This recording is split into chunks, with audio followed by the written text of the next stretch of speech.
Let's go Mets. Let's go Mets. Let's go Mets.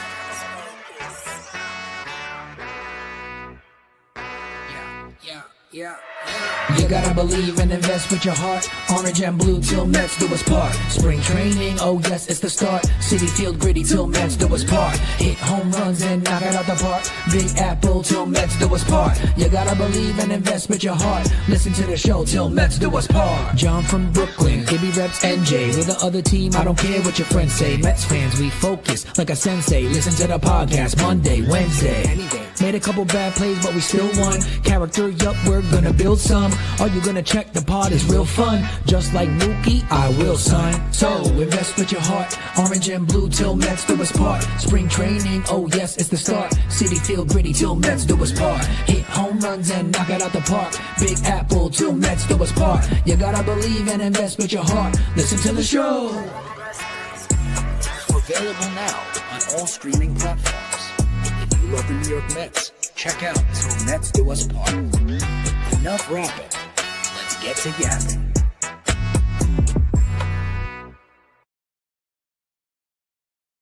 What is up, everyone? Matt Ibanez here, a.k.a. Ibby. Till Mets Do Us Part, checking in with you live on a Wednesday at about 5:30 p.m. Eastern Standard, 5:38 to be specific, 8 minutes late. That's on me. I was BSing with our guest for the day. So I apologize for setting some things up. But as we all know, it's always a little bit more difficult when it's a one-man show. But I am thankful for the guests that I have for today. And I will make sure to introduce them in a moment.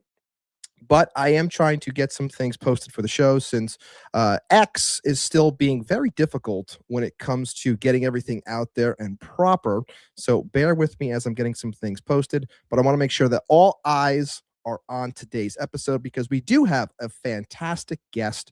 And I want to make sure that everything is right and proper and showing them the proper respect that they deserve. But make sure you are following along and liking and subscribing to the channel. It's been slow as we're, the spring training slog, if you will. But we got 32 here so far. Make sure that you are commenting and voting on the YouTube side since we do have a poll going on right now with 12 votes. Who do you believe will be the Mets opening day right fielder? Carson Bench, Mike Tauchman, Tyrone Taylor, or Brett Beatty? Very odd. I'm not sure if something's going on with the chat right now, but I can't see any comments. So if you are here, make sure you let us know because I would love to shout out the chat. But for some reason, I'm not seeing any comments trickling in. We are live on YouTube. But again, if you are here, make sure that you are heard and we can get some fun happening in here. But like I was saying before, we do have a guest. And you would think that when a guest that I bring in has the opportunity to be in sunny Port St. Lucie, Florida, that they would be able to be, vibrant and excited and pumped up. But little does this person realize the snow up here in the tri-state, which dominated us, ends up affecting their travel and how things are going for them, which makes them show up back in the great state of New York about 40 minutes ago. She gets home and is able to still jump on the show with me, which I appreciate so very much.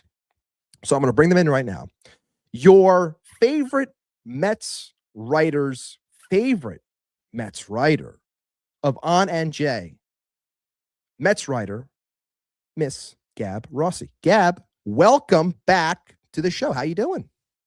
I'm living the dream. Obviously very tired. And aren't we all? Yeah. Well, I will say this right away before we even get into anything that's been going on with our New York Mets. We're pumped up to do that. And again, I'll continue to shout out the chat if once they start coming in. Shout out to GSD who just came into the chat. So if you are here, make sure you are heard. But I believe, and I'll double check on this, Gab, but I believe you are on a short list of two-time guests for the show, but I believe you are also the quickest turnaround when it comes to being on the show for the second time. So you get to put yourself into Till Mets Do Us Part lore and towards the top of the history books for us in our short existence of 5 years. You are now the #1 person to return to the show for the second time this quickly. So congratulations on that. Don't tell Joe, don't tell Jake. They're going to be pissed off. I Or will so try that not he's to. the intro. Well, Well, I don't know if he's here. I'm aware that Joe is still upset about that. And again, I don't know why, unless things are people are voting, but people aren't being seen on the YouTube side. But I know Joe's still upset again. That's on John, not so much on my end because I do not run the intro video. John made that. He chose it. He did everything. It looks great. I told him we would get Joe back in, Joe into it, but he's still upset about that. So all complaints can go towards Saponaro on that one. But I will say this. Obviously, you can see that it is just me today with Gab. John is not here. He is dealing with some things on the personal side. So we wish him all the best, and hopefully he is able to handle all that's going on with him personally. And he'll be back with us next week to continue the conversation about our New York Mets. But like I said, I will do my best to run point today, and thankfully I have a fantastic guest with me to make sure that things go swimmingly. That being said, as we get into the conversation about our New York Mets, you just got back from sunny Port St. Lucie, Florida, to come back to, like I said, to New York, to the tri-state area in general, where we got slammed by snow. My back is killing me. I'm excited to talk to you about some Mets baseball, where it seems like there's actual hope down in Florida because the sun's actually shining, and I haven't seen the sun here in God knows how long. But you come back up. You clearly have a feel for this team. We all respect you. We all love when you're putting out some funny tweets and talk about the team and talking ball in general, because we all know that Gab knows ball. But having said that, you're down there. I always like asking this question when someone's around the team. The overall vibes for you down in Port St. Lucie right now? Very fun. Everybody's gelling. Everybody's having a good time. It's a lot of laughing.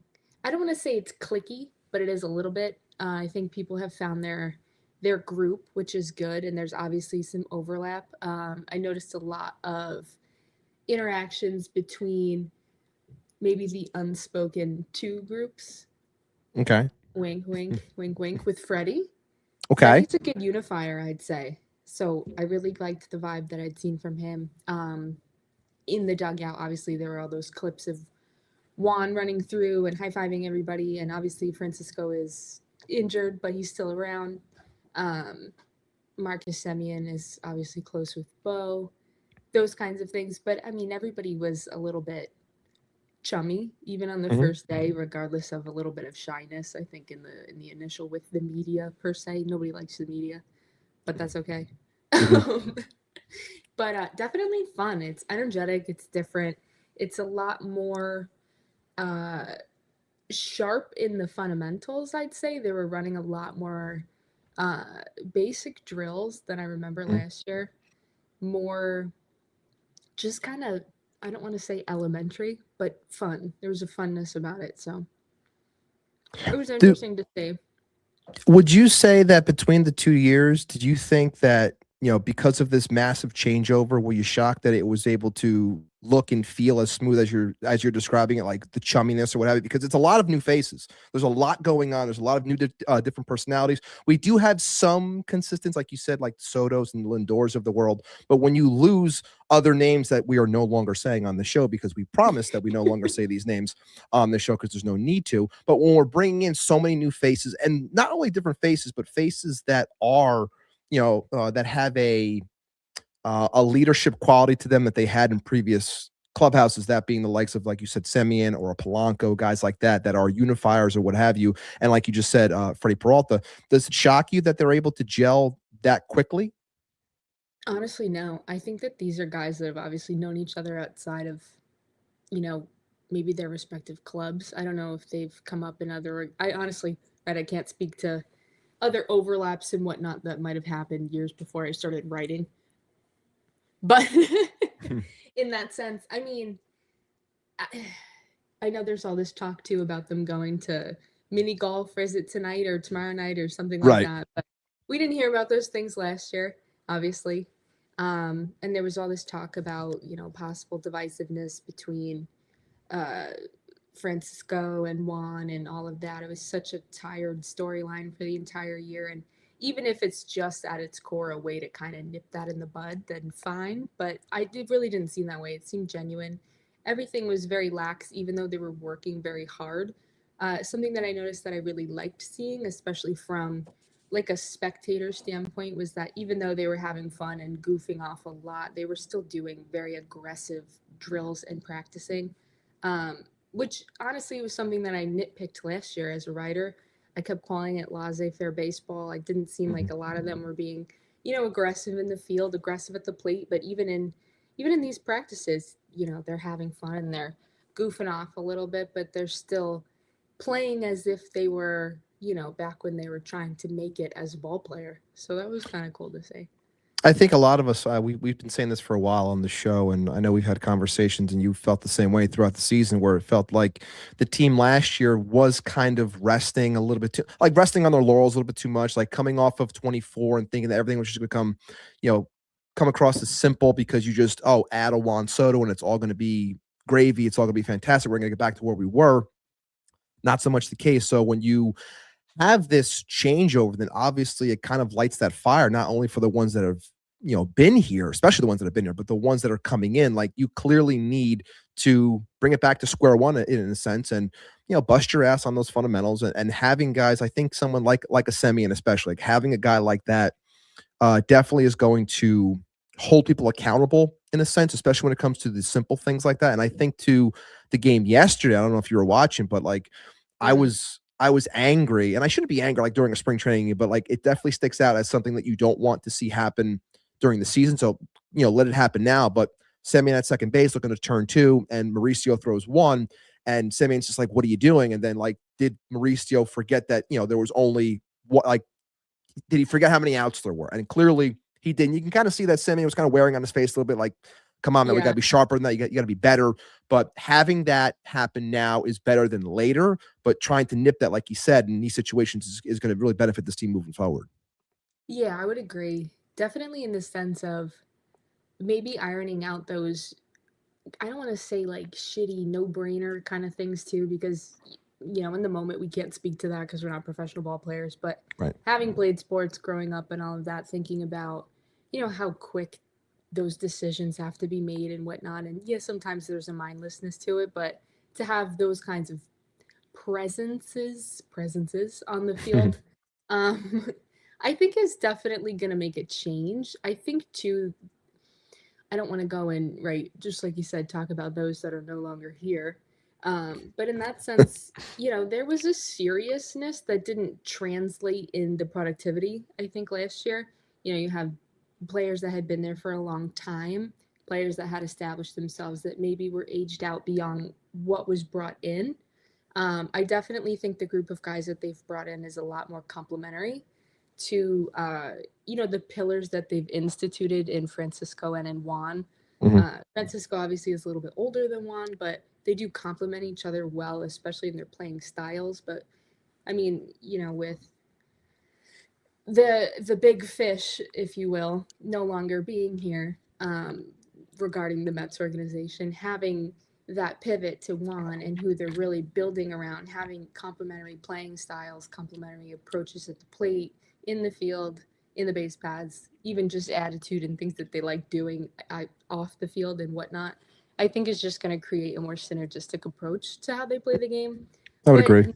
And in that sense, it's a lot more like juvenile in a way. You're remembering that you're playing a game, you're having fun, but you're also like, hey, we've got a job to do. And I think especially with what you're referencing with Ronnie and Marcus yesterday, like he would have gotten away with that last year, or he would have gotten some, maybe cold shoulder in that sense, but that's not what it's about. When you have that level of comfortability, when you're gelling in that way, it's a lot easier to be like, hey, like, you know better, or look alive, head on a swivel, or just like a look to me, you've got each other's backs in that sense. And I think that was definitely maybe something that was lacking last year. It didn't seem that there was a cohesion.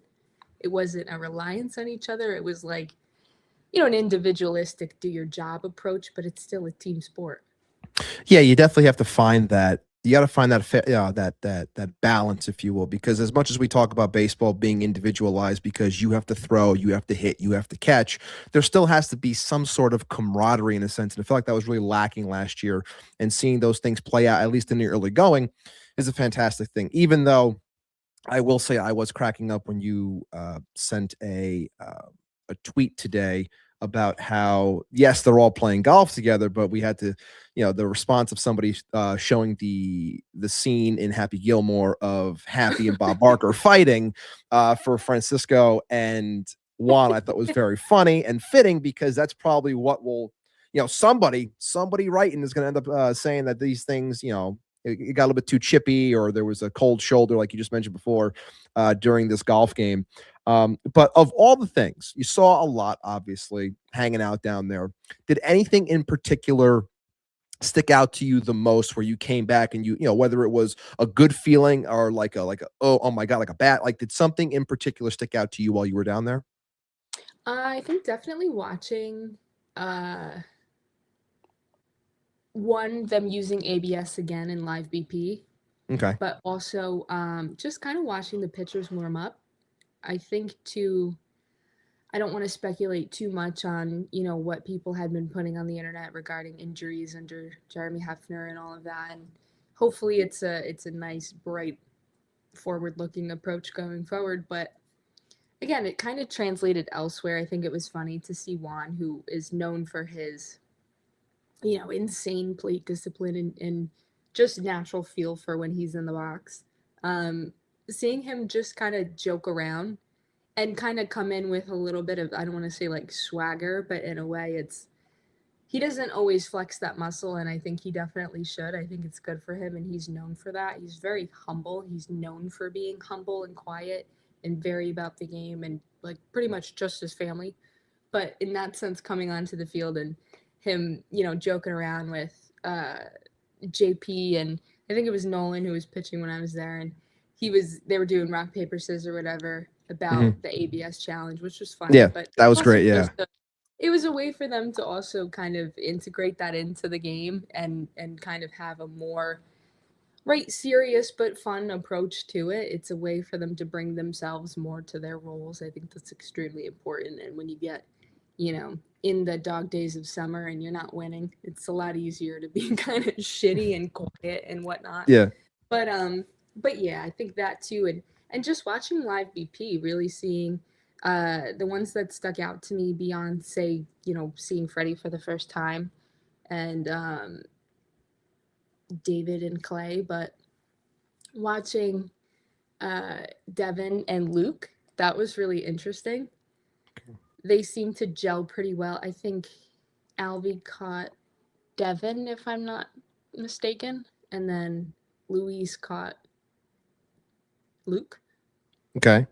But seeing that matchup too, and really not necessarily seeing them for the first time last year, you're familiar with, when you're watching a 40 plus games live, you get familiar with the guys and you're talking to them and you see what they kind of do warming up and whatnot. But I've never seen Devin or Luke warm up before. So that was cool to see. And they're kind of fitting themselves into the group that's a little bit more established, but thankfully you have guys like Freddie that are like, smiling and laughing, and everything is, you've known everybody your whole lives on day one. So that was interesting. But I think the ABS was really cool. And then they were just having, like, I don't want to call little kid fun, but if you think about it that way, it's like gym class. It looked like gym class. Yeah. In the fields, running the base drills and watching MVP and faking out, stealing and whatnot, especially with this idea of, how many bases is Juan going to steal this year without Anton and whatever. But still a sore subject for many. Be careful with that one. Still a sore subject. You got to be careful. I did want to say real quick, shout out to the people that are here right now. Obviously, it seems as though there are some issues going on, shocker, when it comes to StreamYard lately, because we are having some issues when it comes to our comments. Some people are DMing me, letting me know that there are issues with the comments, but please keep on sending them. Hopefully it'll break through soon enough, because we love having that interaction with everyone. Hopefully it can get fixed. I will do my best during this live to try and workshop it while still showing respect to my guest, of course. But if you are here If you are here, make sure to like the video, subscribe to the channel. We want to make sure that we are hearing from all of you. And if it's not working on the YouTube side, head on over to Twitter. We are live there as well. You can throw your comments there. I will still get those to come in. So hopefully we can continue the conversation with the chat. But Gav, I will follow up with this one when it comes to Port St. Lucie. And we talked about this last show, but since you were there, I'm curious. Do you agree with us that the year 2 of Juan Soto being here and the comfortability and the way he's acting is clearly different than what we are used to seeing from year 1? Does it seem as though he is a lot more of himself? Do you think this is going to lead to a much better version, which is a crazy thing to say because he is, the great player that he is, but do you believe that this can lead towards yet another level and version of Juan Soto? I think it's hard to gauge in spring training because last year when it was my first introduction to Juan and Francisco, especially the two of them together, it was exactly the same, right? The two of them, they were having a jolly good time together and they gelled immediately. They were almost, buddy themselves. I don't know if anything happened after the fact. Of course, that's all media's speculation, and I don't want to go and put my foot in my mouth, of course, but it definitely, I had posted videos of them having a lot of fun in BP, right? If they had lined out or fouled out or whatever it might have been, Francisco would make Juan do push-ups and whatnot. It was very fun last year too. So maybe it's just a different approach in spring training. But at least this year, having, interacted with Juan before in the regular season and knowing how nice and kind and funny and sharp he is, having him come in and have a little bit of like pep in his step, it's exciting because you can only hope that it would translate to a little bit more production. Not that, again, the only standard you can compare Juan to is himself. But in that sense of thinking, could he be doing a little bit more if he's a little bit more comfortable? Is he going to have that same, media coined slow start? Again, only by his standard. It's something to definitely think about. But, I mean, seeing him come in and definitely, he has friends on the team. He did before, but now they've played together too. It just adds to it. Him and Alvy were... Does that say Gab should write out Juan's Hinge profile? It does say that. I was going to wait till you were done, but yes, Yeah. I'll bring it up right now. Shout out to Lazy for heading on over to the Twitter side because obviously I'm doing some research right now. It seems as though YouTube is working through some bugs at the moment, which is why nothing is really sending out, which is why I'm having a hard time also sending out messages on my end. It's basically registering everything as spam. So I do see your comments. I'm trying to respond to them, but for some reason, YouTube is not working the way it's supposed to. But shout out to the 100 that are here right now rocking with us. If you are here, again, make sure you like the video, subscribe to the channel. And if you also believe that Gab should write Juan's Hinge profile, send her a couple messages, and I'm sure she'll get to writing on that because she does a fantastic job. And I'm sure Juan would really appreciate that. I had such a fun time in the small interactions I had with Juan over the course of the season last year because it's just so like not at all what people would think. Mm-hmm. I had created a pretty good friendship with the Mets like player entrance security guard. His name is Martine. Mhm. If for some reason, Martine, you're watching, I miss you and you have my heart forever.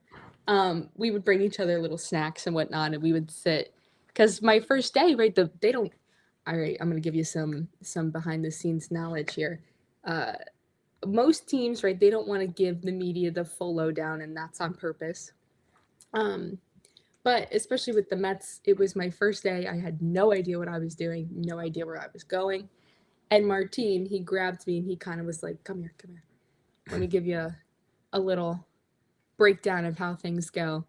And as that was happening, players were rolling in and he would say, "Do you know Gabby? Have you met Gabby?"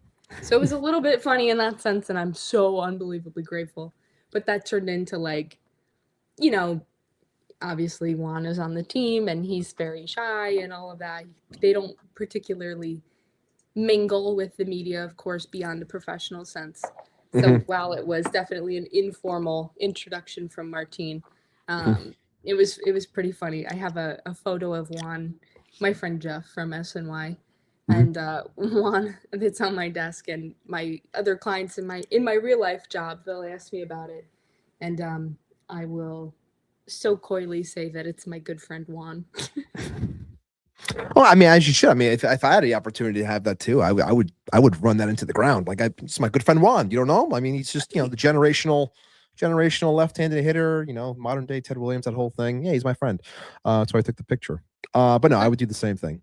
But no, I honestly think that, and that's why I'm so excited about this season, because we've seen it so many times, especially for our Mets. Like, we've seen it with other teams as well. But once a player gets into a spot and they zero in and they become more comfortable, like I said last week, like this Met jersey weighs a lot on people, and some people just never get an opportunity to get off the mat because this media and this fan base will beat you into the ground. And if you don't have the mettle to really take it and move forward, then it eats you alive. And we've seen, careers lost. I mean, I'm not comparing the two in terms of talent, but like, we've seen this story before when it comes to somebody like Jason Bay, which I know is a taboo name for a lot of Mets fans, but Jason Bay was a good hitter. He was coming off an incredible season with Boston, and he did an okay job in Pittsburgh as well. And then he comes here, and it's just, I'm pretty sure that guy didn't hit any home runs unless we were playing in Puerto Rico. Like, it was terrible. Like, it was just,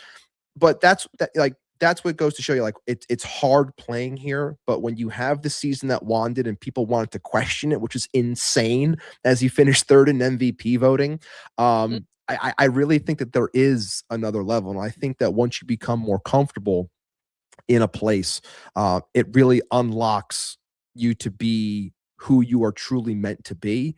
And I really think that personality is going to play out this year for Juan, and it's going to lead towards a lot more wins for our New York Mets. Yeah. In like a very informal way, I want him to just, like, be that guy, like, know who you are. And I know that it's hard to say that because he definitely wouldn't, because he is so humble and not at all showboaty in that way. But you can only think, right, as like a fan of the team, what that would do in terms of just equating to confidence. So I don't know. I mean, I think it's funny, and I love shit like that. I loved Matt Harvey. I love when he would hit people in the back. I thought that shit was hilarious, and that's why I liked him so much, was because it was like that kind of old school gritty way of playing baseball. You don't necessarily have to be cocky, but there's a lot of there's an old world of the game that I think is completely gone. I was watching the first spring training game with my father, and any of the pass balls, he would just start yelling, like, hit the cutoff. And I thought that was fucking hilarious. Yeah. Like, there's no heckling anymore. Nobody heckles. And you got to, like, have that. And I think that that's kind of a lost art in the game these days, because everybody's chummy and everybody's friends. But I don't know. I think having, like, a little bit of a fuck you attitude can only do you good, especially when you're as good as Juan is. And we've said so many times, and it's not just us, but it's other creators, it's other Mets fans. We've been saying, and I think it's why we like players that have, and what we've also been saying, how this team has been lacking it for the longest time, of having guys that have that fuck you energy, where it's like, you have, like, it's crazy how, like, we can look at the game, and we as you grow up, and obviously I'm a little bit older than you, but as we grow up, we watch this game, and we've seen how it's changed, and the things now that stick out on certain players are kind of things you're like, well, wait a minute, like, this is what the game used to be. It's not like it sticks out because we've lost so much. So, like, when I see people, bring up, I was reading something today about, Kevin McGonigal is the top prospect in the game next to Connor Griffin over in Detroit. And he's talking about how, like, thinking about a winning attitude and how to hit. And he's bringing up, like, the likes of Tony Gwynn, and, like, no one thinks in that sense anymore, because it's more about power and it's more about home runs and just, like, the overall outlook of the game. But I see something like that. It's like, I like seeing that, because I don't mind having that sprinkled in, because it still applies. Like, you should have that type of mindset, because it's not as if those things should be completely lost within the game, even though you just put it so eloquently that it unfortunately has been lost within this game. I always go back to conversations I have with my dad, because he played it, and he was like a power hitting shortstop. That was like his whole thing, but he wasn't fast. So it was ways for him to kind of, get an extra inch or something that he had to do. And if he was telling me this one story about like a pitcher who had thrown behind him or something, and he was like, you think about almost like Bull Durham-esque, come on, meat, Yeah. like that kind of Yeah. thing. So Why he does he just call threw me his meat? bat at the pitcher. Yeah. Just threw his bat at the pitcher, and then like Yeah. something about somebody who hit a home run or whatever, and he used to inappropriately give away signs and pitches and whatnot. But like that kind of thing, it's a funny kind of grit to the game that's completely gone. Yeah. And I wish it wasn't, because I just feel like that kind of thing, it adds a little bit of something, because baseball is so classically preserved Yes. that it's like if you're gonna do the analytical game, if you're gonna do that kind of sabermetrics approach to thing, then you've lost all of that kind of feeling in a way. I know that we all feel, especially Mets fans, because we're so fucking mouthy and horrible on the internet all the time. But Yes. like, have that translate on the field. Like, get angry. What is that, dodgeball? You gotta get mean. Yeah, you gotta get mean. Yeah. You gotta get mean. Yeah. What is this? Bringing up some of the comments real quick, and I do see you guys. Joe, I did see you in the comments, so I can't say hello because it's not working on my side for some reason. But hello, Joe. Hopefully, you're doing well, and hopefully your golf game is improving. That's all I'll say on that one. But I know obviously you and Gab were able to meet up down in Port St. Lucie, but hopefully that golf swing. He's incredible at golf and also bowling. Don't know if people know that. I did not know that, but now I'm glad that I do. So when I need help with my slice, Joe, I'm calling you because my slice is pretty wicked. So I need some help with that. But hopefully you're doing well. Thank you for always showing the love here in the chat. One I did want to bring up, which does have potential to be our limited crowned comment of the day. Jason Bay did not hit many baseballs, but his face sure hit a lot of the outfield walls when he was with the Mets, which is a very true statement. I'm going to keep that one starred. Where was the other one?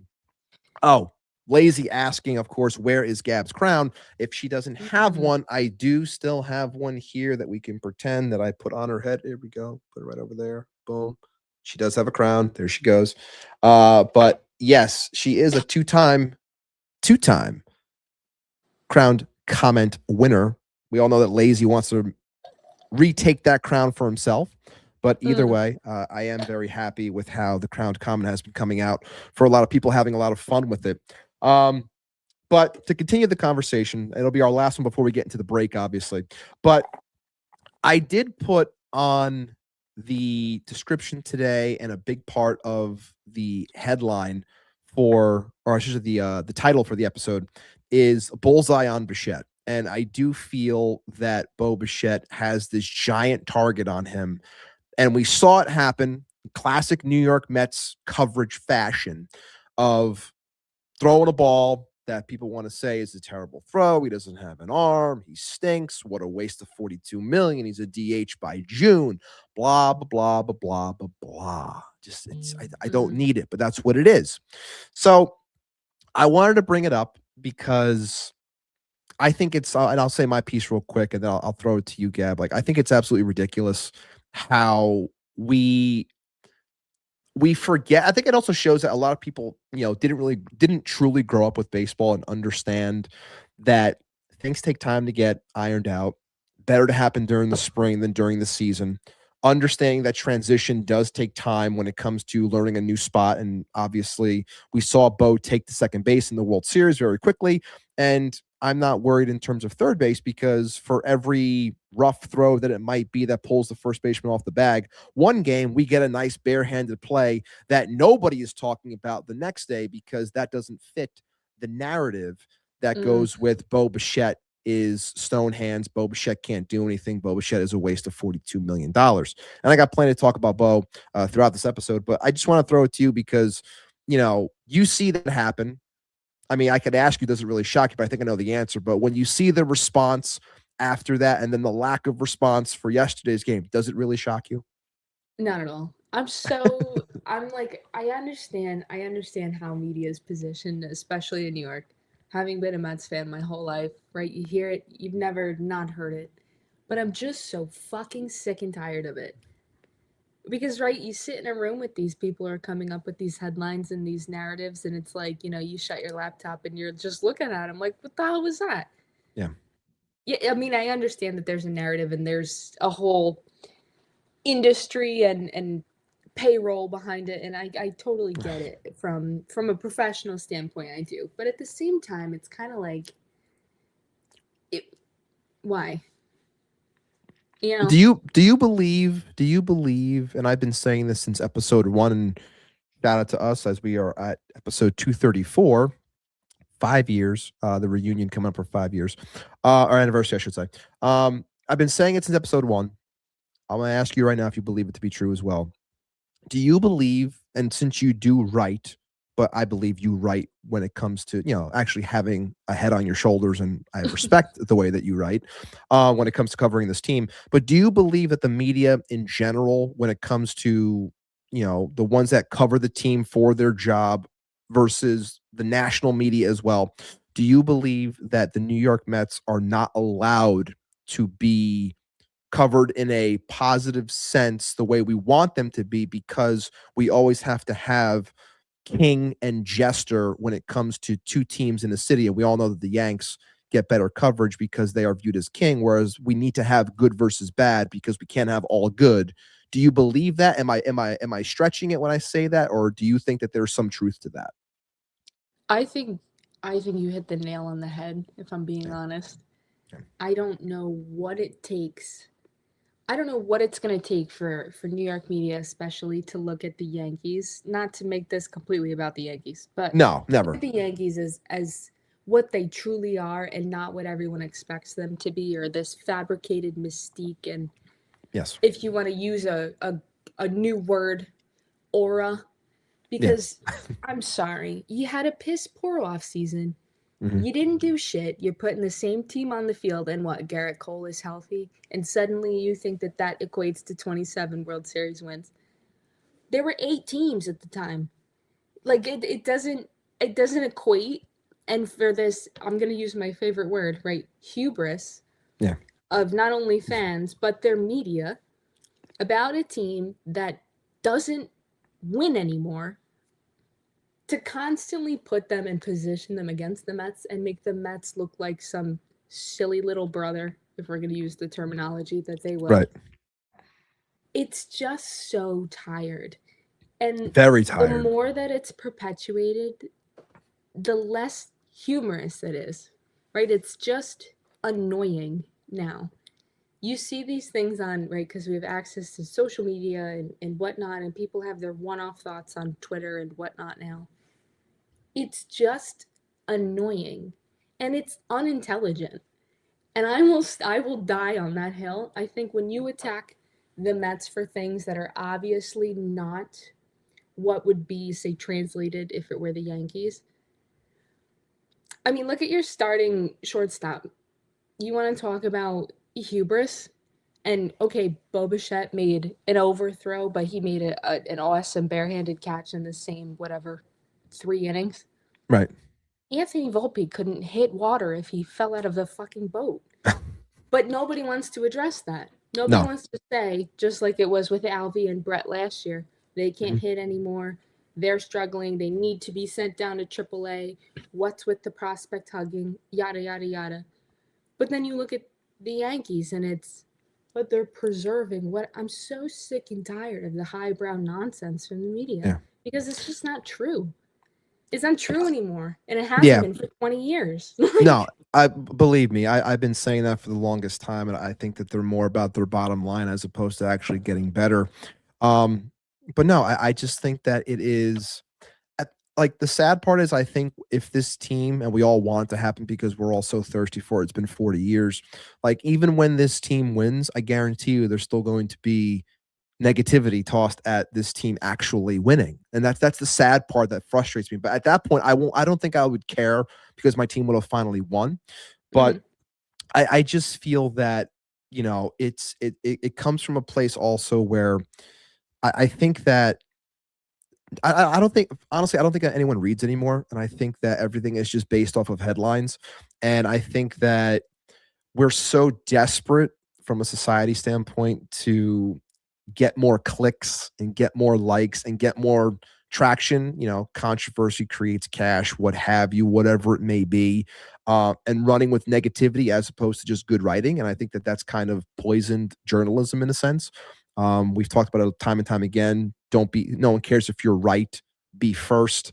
And, I think that that's kind of ruined a lot of things. And for our Mets, it just seems as though that it's never going to be allowed to be, of the positive sense, because we have been conditioned, or the media tries to condition you to believe that Yankee good, Met bad. And this isn't me. I'm not trying to attack the Yanks. I'm just talking from the coverage of our Mets from that standpoint. And I think that this Bichette thing, plays out this way because I think it's ridiculous. But I also think it's because Mets fans, I think we feed into it too much. Yes, I'm wasting time right now talking about it, but I think that me talking about it on my show with you is different than me retweeting and bringing more attention to the post that somebody is putting out there because they want me to do that. I don't do that because I'll mention something in passing, or I'll say something vaguely to just say, like, don't listen to this nonsense. It's bait. It's rage bait, whatever you want to call it.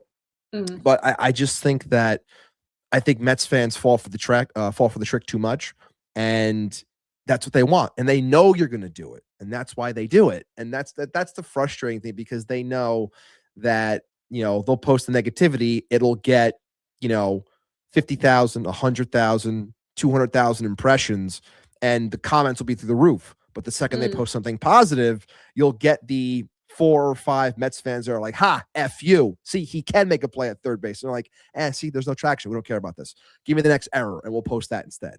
That's kind of where it is. And I think that that's why I hate media so much in that sense, because it's not focusing on the good of the sport. It's just focusing on the bullshit. Right. Because or the bullshit. Exactly. There you go. The bullshit. There you go. I like that. I feel like, too, it's something that when you grow up a Mets fan in New York, especially in the golden age of the Yankees and whatnot, you've always had to have some sort of reason to defend yourself as a Mets fan, right? And it was always. To this day, still, right? Still. And it's always, well, the Mets, they have to fill their half inning with fun games. They have to do mascot races. When in reality, right, I come from minor league promo. That's the sweet spot, is to appeal to the family. Of course, yeah. But when you look at it objectively, and I always made the joke growing up too, it's like, well, if the Mets aren't winning, you have to come up with other ways to love the team.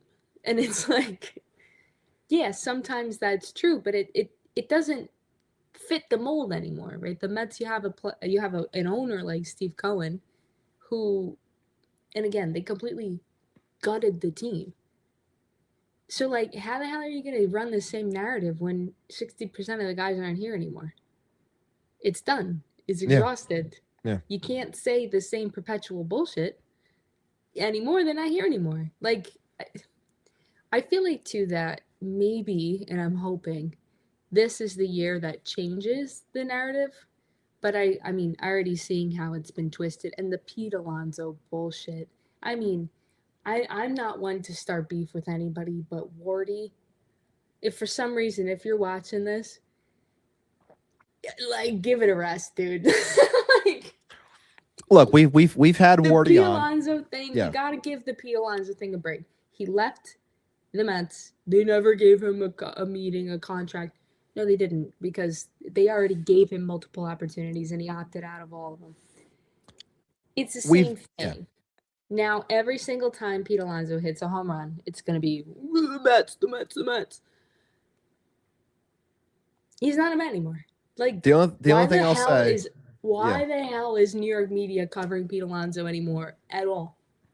Because I'm going to go write articles about Gleyber Torres then. Like, I was joking with some friends yesterday. I was like, where, Mike Tauchman hit a home run, like former Yankee Mike Tauchman. Why are we not talking about Mike Tauchman, the sock man? No, he's not getting enough love from people. Let's bring that up. No, it'll just be turned into, oh, it's another Yankee going to the Mets. How about that? Mets want another Yankee, blah, blah, blah. Like, it's all bullshit. It really is. And like I said, like we've had Wardy on the show.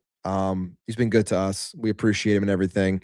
Did I agree with what he said? I think I think that saying something like that is a little bit misplaced. I'll put it at that. But you had to have known that, that type of blowback was going to happen because of the live wire, if you will, that name Alonso has brought this offseason. And they're going to continue running with it also, that being the media, because they're more focused on being proven right as opposed to saying, you know what? Stearns did a really good like I really think that they don't want to say that. They don't want to say that everything he did was needed and proper. They would much rather him run it back, keep the guys, because as McNeil and Nimmo and Alonso age, you know what that means? That means more articles. We could talk about the old Mets.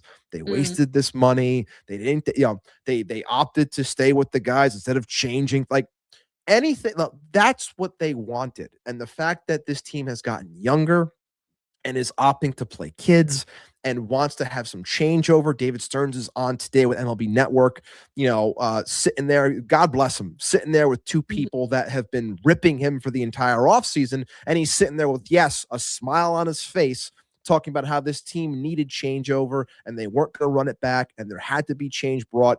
And they were unapologetic and they did it. Like all those things were needed. And I'm glad that he did it. And I think I want to win so badly because I want, obviously I love my team, but I want him to be able to, he'll never say it publicly, but I want him to be able to be like, fuck you. Like that's what I want, because that guy was, basically put through the ringer this entire offseason. I think too, it's like when people are so upset about, I mean, I can't tell you how many comments I've seen about, I'd rather have loyalty and like, it's loser mentality. Like, then, loser mentality. You're a loser. Yeah. I'd rather have loyalty. We haven't won a fucking World Series in 40 years. No, we haven't. Like, it feels like a loser mentality, having not won in 40 years. I'm just so, like, it's so annoying to me. It's something that really, like, it really gets under my skin to the extent of, like, I could talk about it for hours. And I'll never come out of it and be like, whoa, I feel like that was cathartic. Like, I'm just so fucking mad about it all the time. Yeah. But, like, again, it's like, when you see things like I'm going to be a fan of Pete Alonso. If you're a Mets content creator, you can't do that because it's fucking annoying. Yeah. And again, very joking lightheartedness about it all. But in that sense, right, if you're a Mets beat writer and you decide to write about Pete Alonso only, you're writing for the New York Times and you're writing about Baltimore, they're going to look at you and be like, what the hell are you doing? As Flip just said in the comments before, it's always Mets for clicks. And we know that, and it's going to be the constant Mets for clicks. So to be Mets or LOL Nobody's Mets, talking about Brandon. I know. Or Jeff. I know, because it's the big one, because they believe, I think in their minds, that this team needs Pete Alonso to succeed, and they thought that he was the face. And I guess my biggest shock amongst it all is the fact that people, and this is the fan base in general, and we talked about this, but the fan base thought that this person was going to end up staying here after the back and forth that last year was, just to get them to come back basically on a 1-year deal. I said it on this show. I didn't back away from it. I said that enjoy the year. He'll put up numbers and then he's gone, because they're not doing this dance again. And that's exactly how it played out. And it doesn't shock me that there wasn't an offer or what have you. But I think that the fact that everyone you can't let it go. Like, I think the conversation should really be point blank one thing. And then people are going to say, what about the money? Blah, blah, blah. Again, you spend a certain amount of money. Yes, he has all the money in the world, but you spend your money smartly. I think it really comes down to, who would you rather have be your DH in the not too distant future? Juan Soto or Pete Alonso? Like, it's a simple question and it's a simple answer. Like, know who you want your team to be built around. This became, the second you sign that player to that contract, that becomes the focus of your team, not the guy who hits, the franchise leading amount of home runs, which again, low number, but still not taking it away from him. But you can't make it seem like, oh, this guy just hit his 500th home run. He's been, again, incredible career here. Appreciate what he did. wish him all the best. I don't need to keep talking about him. I don't need to keep seeing him. Again, the It's only thing I enough, will say, it's enough. The right? only thing I will It's say enough. is keep your eyes open, because don't be shocked if there's like a, every time Pete Alonso strikes out account, if it happens to become a thing,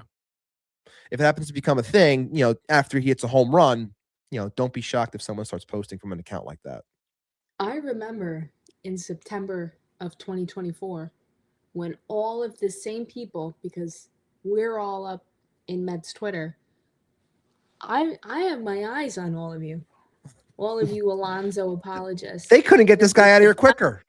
In September of 2024, I could name names. I've got screenshots of all these people saying, I want Alonso off my team. Can't wait for him to not be a Met. Get this da-da-da out of this orange and blue uniform, whatever. And suddenly he's God because he hit one home run. We have Juan Soto on the team. Juan Soto, greater than Pete Alonso. Sorry. And the Not even Mets know close. it too, because they're not. That's the other thing too. I understand baseball is an emotional sport, and to preserve that classicness of the sport, you have to have an emotional connection to it. But this is like mental illness. Like, It's bad. All of it's it is beyond. bad. Yeah, it's too much, and I think we've spent more than enough time I like talking Joe's about it. comment here. Let's talk about Ryan Lambert instead. How sick is Yes. he? Yes, Joe. Again, I'm trying to respond, but it keeps on telling me that I can't. Yes, we are going to talk about Ryan Lambert, right? In the second half, which is coming up right around the corner. I do want to talk about Ryan Lambert. I am very excited about what he has to offer in terms of adding some ceiling to this bullpen, because that was an electric start for him, and we're gonna get into that for sure. But the other thing I want to just bring up before we get into the break about Bichette. Obviously, I think he's going to be fine when it comes to the defense. Not worried about it. Again, he is brought here for his bat, but I don't think he's going to be this butcher that everyone is trying to imply that he's going to be. And I think it really opened my eyes yesterday as I'm watching that game. And you see how Juan Soto can work in that bat, and guys get on base, and you're working over a pitcher, and you're making him throw stressful pitches, which again is much different than a guy just throwing pitches versus a guy throwing stressful pitches. So if you have someone working a count like Juan Soto, and then you bust your ass trying to get through that at bat, and maybe he gets you for a single, and you're like, God, thank God, a single. But then maybe that brings up Bichette with two men on. And now you got to work through Bichette, who knows how to work a count as well. And I think that's the overall approach that this team wanted to bring forth in terms of change when it comes to working over pitchers, trying to bring it back to what we were doing back in 22, but on a grander scale.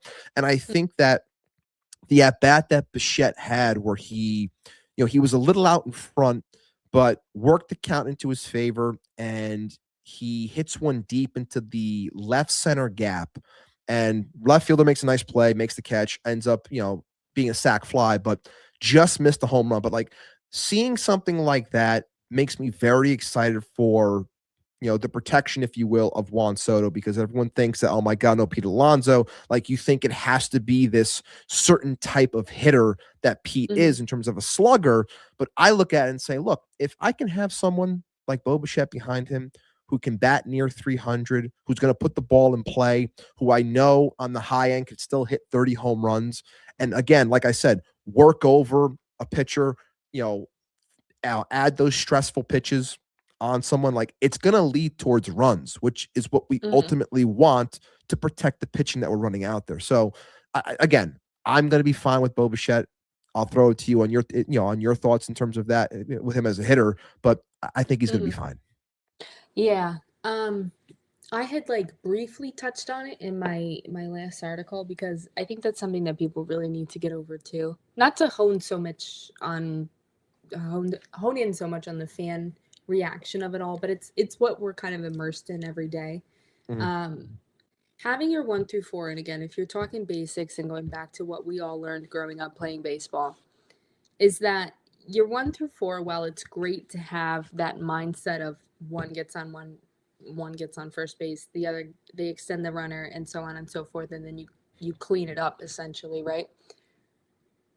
when you have your power hitters, and I think this is definitely what happened in every other year that you've had too many power hitters in your 1 through 4. When the Mets didn't have the run producing situational hitting in their 5 through 9. And the Mets, for some reason, and call it an extinguished whatever kind of approach at the plate, if everybody's going up and it's, trying to hit for the fences, if you will. They're all going cold at the same time. And now you don't have anybody in the bottom half of your lineup that's going to be able to get on base, let alone, send something to the outfield seats. When you have players like Bichette, Marcus Semien, Jorge Polanco mixed in, right, and supplemental to your Francisco Lindor and your Juan Soto, you're already, and I'm going to use the terminology, you're already in a better spot because you're producing runs in the aggregate, Moneyball. That's the thing too. That I noticed with this whole losing Pete Alonso thing. Because again, if there's anybody who was advocating for Pete Alonso to come back, it was us. But solo home runs, and I've said this in comments on your show before, solo home runs, while they're fantastic for personal accolades, if there's nobody else on base, you're not winning games necessarily.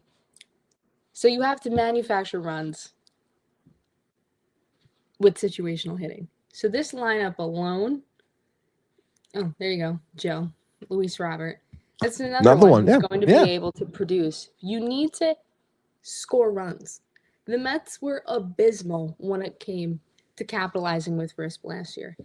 They would never have anybody on base, or the bases would be loaded and they would just extinguish themselves. There was no power, there was no drive, there was no aggressiveness, there was nothing at the plate. God forbid they hit a fly ball, with less than 2 outs. Never happened. Never happened. And again, you have, right, all of these power hitters, Brandon, Francisco, Pete, Jeff, if you will, Juan, and none of them would hit at the same time. No, they all went cold at the same time. They wouldn't. It was so frustrating. And then you've got nobody, but I will say, having watched Tyrone Taylor in his first ABDOT in Game 1 of spring training, thank God they had him deadlift 500 pounds or whatever it was this offseason, because he's got some pop. Yeah. But, I mean, when you're looking at a completely restructured lineup, and I think that that's the most important thing, and I think is what people should really hone in on when it comes to what this team is going to do come the regular season. I don't give a fuck about spring training games. You're going out there, you're just getting loose. That's what it's all about. You're learning how to gel with each other in a game scenario. That's it. You could, I mean, again, this is the time where you're being stupid and figuring out your kinks and, oh, hey, Ronnie, 2 outs, whatever it might be. Yeah. It's like, these are the times where you work out the kinks. This is not the time where you should be, right, putting on a showcase. When you think about this prospective lineup, you have somebody who's going to get on base, if not bring them all home, one after another. So forget Pete Alonso. He couldn't bring anybody home. Yeah. Who fucking cares? You've got a lengthy situationally hitting lineup that's smart. It's pure baseball IQ, and it's exactly what this team needs. And I think I think and you think, but I feel like a lot of people don't think when it comes to, you're seeing how teams attack. And look, I understand you still need power to win. You have to be able to put the ball on the fence. Like, I get that. But at the same time, like, we just watched, and yes, they lost, but really they should have won. Like, I'm watching a Toronto team in the World Series and how they ended up getting there too. And like, they put the ball in play. They have great at bats. And maybe that's something that's going to come back to the game and more so than it has been in previous years, early over the last couple, last decade or so, about how we've gotten away from that type of approach. But based off of how David Stern's built this offense, I feel like that's kind of where he wants to go. He wants to put the ball in play. He wants to have better eye. I think the the fact that we're cutting down the strikeout percentage across the lineup 1 through 9 is something that also plays into this, and their overall results when it comes to runners in scoring position, because we were so poor in those areas, and just having guys that actually can give you a professional at bat 1 through 9. I think that's the biggest thing. And people can look at the names and say, oh my God, it's not this player. It doesn't have the star power. It's just that. It's like, I don't give a damn about star power. Like, if you're able to actually score runs, put the ball in play, and allow my team to get up and then obviously give my pitching a chance to win a ball game, that's all I care about. So when I look at the numbers from someone like Jorge Polanco or Marcus Semien, who, again, I know it's spring training, but the swings that I saw from Semien yesterday were very encouraging. Says he wants to pull the ball more. Pull the ball more in terms of the fly ball. And I know Carson's in the comments here, and I know that hearing something like that is something he likes, and it's something that anyone should like. So him being able to channel that swing that he had a couple of years ago, I'm not sitting here telling you he's going to hit 45 home runs again and be an MVP candidate, but I do think that there is more in that bat than people realize, and I think he can provide something that was very lacking in the second half of the lineup for these last handful of years. And having someone like that, a player of that caliber, a bat of that caliber in the second half of the lineup, really allows you to, not be so dependent, because like you said, when those 4 bats went cold, and they all went cold together, this team didn't hit for 2 weeks because nobody else could hit, because they couldn't provide us a professional at bat.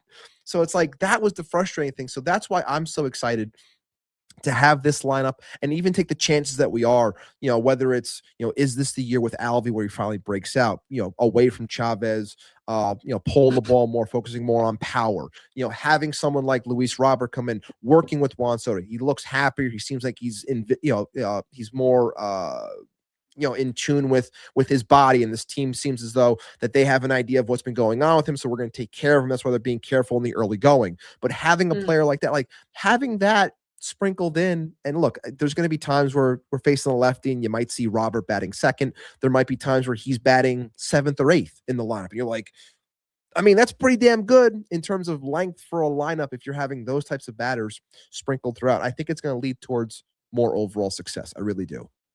Yeah. What does it say? How will Juan Soto win MVP with Luis Robert in the lineup?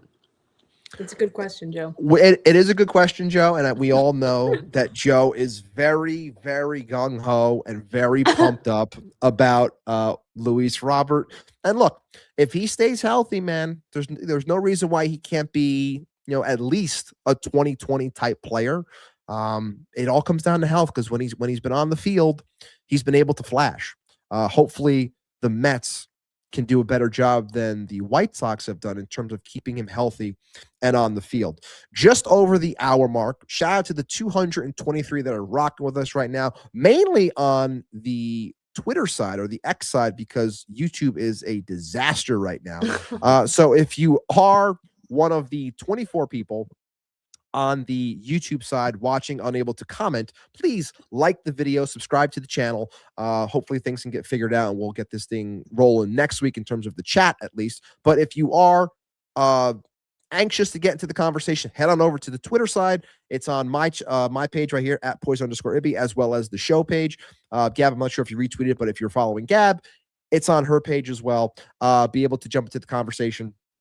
We're going to go into the break. It's a 30-second break. Don't leave. Okay, don't go anywhere. It's a quick ad spot. And we're going to come back after the break. We're going to continue the conversation, talk a little bit more about Juan Soto when it comes to Shohei Ohtani, some of the comments that he made, as well as what Joe mentioned before, that being the fantastic spring training debut of one Ryan Lambert. But like I said, 30-second spot. We'll be right back. Till Mets Do Us Part. Back in 30.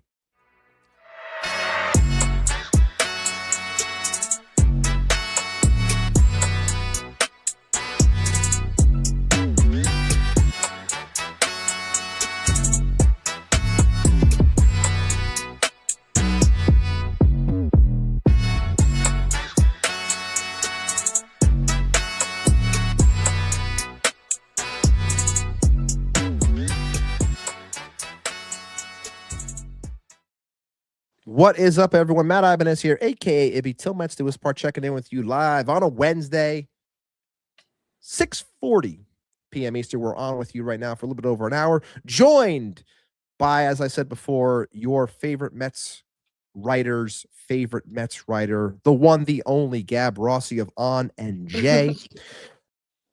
We had a fantastic first half of the show, talking all things when it came to Gab being down in Port St. Lucie, overall vibes, Juan Soto. We'll talk a little bit more about Soto in a moment. We'll talk about Bichette, the bullseye that's been on him. If you missed any of that, you can head on back and listen, whether you are on the audio side, which we are on every single platform that you can think of, Apple, Spotify, Google, whatever, every other fly-by-night podcast platform that you listen to, as well as YouTube, which again is being a disaster. Or if you're listening to us on X, we appreciate you. Retweet the stream so more people can find us. Shout out to the 233 that are with us right now, which has been growing throughout the show, which is fantastic. And we thank you for that. But it's that time of the show. It's everyone's favorite segment of the week. But before I get to that, because I'm being a rookie right now, first I have to do a quick ad spot for our friends over at Independent Safes. IndependentSafes.com. Independent Safes are protecting homes and businesses with secure residential and commercial safes. Fireproof peace of mind in every corner. Visit IndependentSafes.com today for security that stands strong. And that makes me very happy because I did that read without having to actually read the actual ad read because I've been doing it nonstop. So shout out to Independent Safes. If you want a safe, head on over. But now it is time for everybody's favorite segment of the week. I know it's Gab's favorite as well. And if you are on the Twitter side, make sure, the X side, make sure that you let us know who you want to go into the safe. I know Ethan has been very active in the comments, letting us know who he wants to put into the safe. But today, we are definitely throwing away the key. And I think for me, and I'll throw it to you in a second, Gab, but for me at least, I do feel that the Bichette discourse and nonsense that had taken over Twitter on that era is part of my reasoning here. And I agree with Ethan. I hate the fact that I'm saying this person's name because this person is the definition of clickbait and nonsense. But yes, Dan Clark Sports or whatever, whoever the hell he is, just block him. Don't pay attention to him. Pay him no mind. But like people like that, the ilk of that are running with this narrative that it's a waste of money and he stinks and this and that. But then being silent when it comes to the actual good plays and what he brings at the dish as well. I think it's all it's all in bad faith, and it's all based off of, again, the fact that you can get paid off of engagement, which is going to light a fire under Mets fans because, like I said before, this fan base takes the bait way too much. I feel like I have to be in every single comment or every single mention when these things happen just to be like, that's bait, don't take it.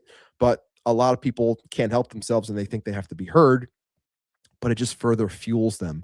So no, you won't be seeing me tweet at this bozo, but I will put him into the safe because that's where he belongs, because nonsense like this is where those types of takes should be locked up in a safe, thrown into the ocean, the keys tossed away, and no one is able to see it ever again. But that's where I'm going with the safe this week. Gab, where do you stand on the safe this week?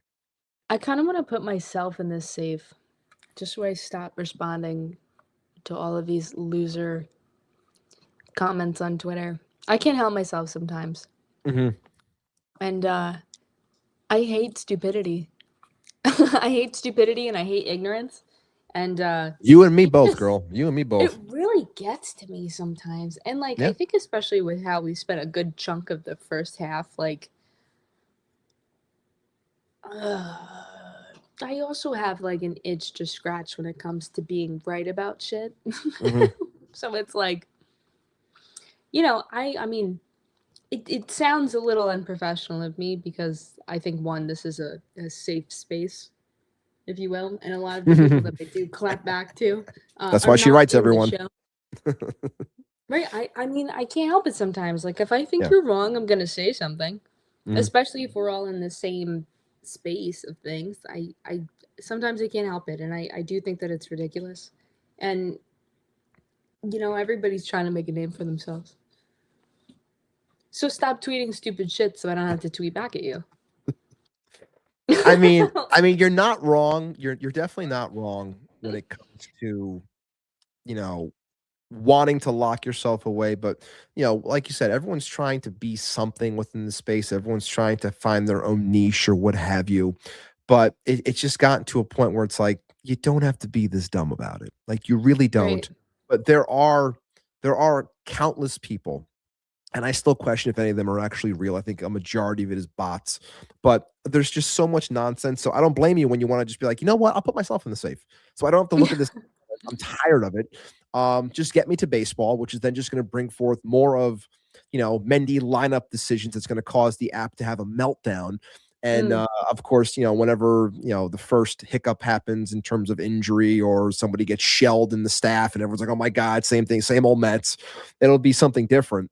But no, I'm with you when it comes to the stupidity of Mm. things because it's too much. And look, Joe's saying here that clapping back is my favorite move. Look, the times that I actually get the notification that Joe put something out, and it's actually to clap back at someone, and it is pretty funny because I'm not used to it because I'm used to Mhm. Joe being the calm Even and keeled. Yeah. even keeled. But like when I see like a Joe DeMeo clapback, I always laugh. I'm like, all right, I knew it was in there, Joe. I'm glad that it played out because sometimes the stuff I can only imagine the stuff that's in his mentions when he posts some stuff. Just the doom, the gloom and doomers, like those people, like when he puts them in their place, I do appreciate that, Joe. So keep sprinkling them in. We all like it. But that I should say before I close it out, I'm just trying to see if there's anyone else with the limited comments that we I have. like, I like how Uh, honestly, I feel like there's more. There's more to throw away. Hmm. Hmm. I mean, you can keep thinking. If you want to come back to it, we can. But I think for the most part, based off of where the overall vibes for the past week have been, at least, I would say that stupidity is a big one. And I think Yeah. that the Bichette conversation. I think we did a good job of putting certain people or certain ideals in, and I think it plays proper. If you want to throw Baltimore jersey wearers in there as well, you can do that. Like whatever you want. There.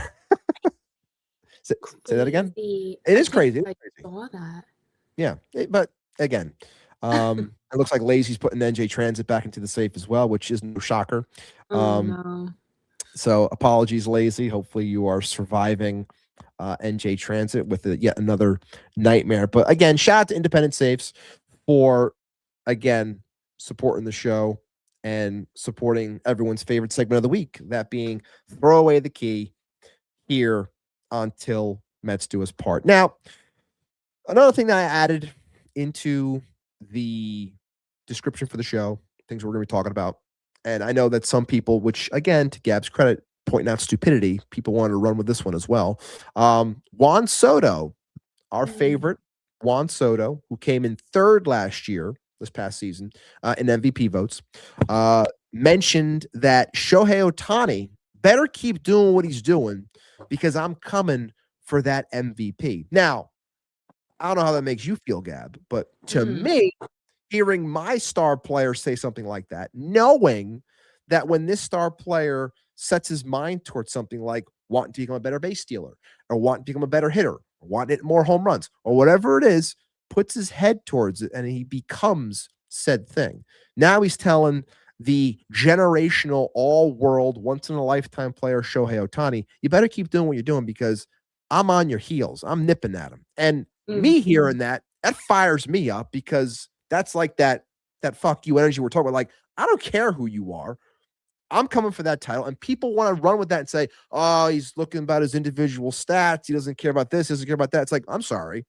If my guy goes out there and beats out Shohei Ohtani for an MVP, that tells me that my team is probably doing pretty damn good because those stats are going to help us in terms of winning more ball games. But I was pumped up and amped when I heard that. How did it make you feel?